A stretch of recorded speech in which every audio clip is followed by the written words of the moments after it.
Parents, do you find yourself getting stressed out by your kids? Me too. We're going to talk about that in this series. And today, as we get started, I wanted to start by challenging you, as I've challenged myself, to start seeing my kids a little bit differently.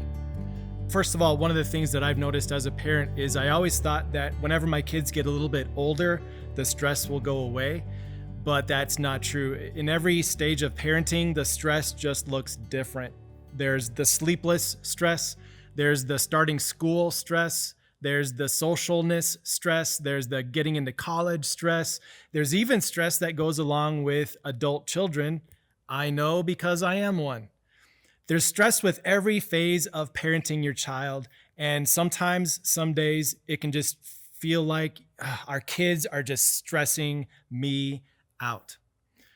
First of all, what I want to do is today we're going to look at a section from 1 Samuel chapter 1 as we look at the story of a mom named Hannah, but there's a little bit of a backstory to her. And for me, her story really brings some clarity as to my role as a parent and who I get to parent. Hannah actually had a story that's not all that different from a lot of people today.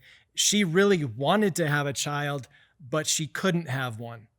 She looked at all the other mothers around her and she saw their kids and how they were growing up, but Hannah could not have a child of her own. So she prayed and she prayed to God for a child. And for me, her story makes me as a parent pause, and maybe you too, and just be thankful for the stress that we do have as parents.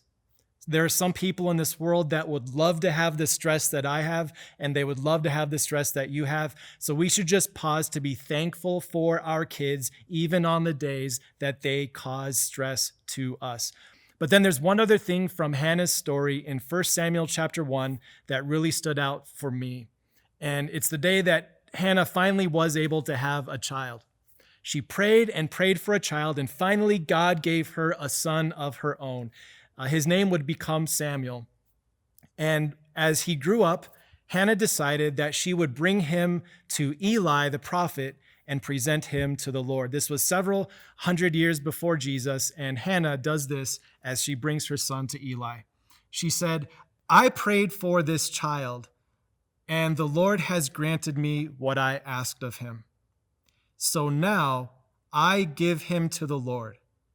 For his whole life, he will be given over to the Lord." And in this act, Hannah does this selfless offering to God to acknowledge that her son was much more than a gift for her. Her son was a gift from God that Hannah only got to have on loan.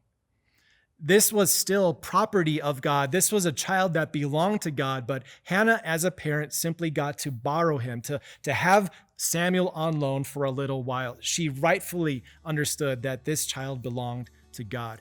And as a dad myself, this is something that has helped me see my role as a parent much more clearly. We often talk about kids as being gifts from God, and they are. But your child, your children, they're so much more than just gifts to you from God. They still belong to God. Really, a child is just on loan for us for a while so that we can grow them and nurture them, and then they'll become a person out in this world. What would happen this week if you started to view your children the same? These aren't just gifts to you to make your life better.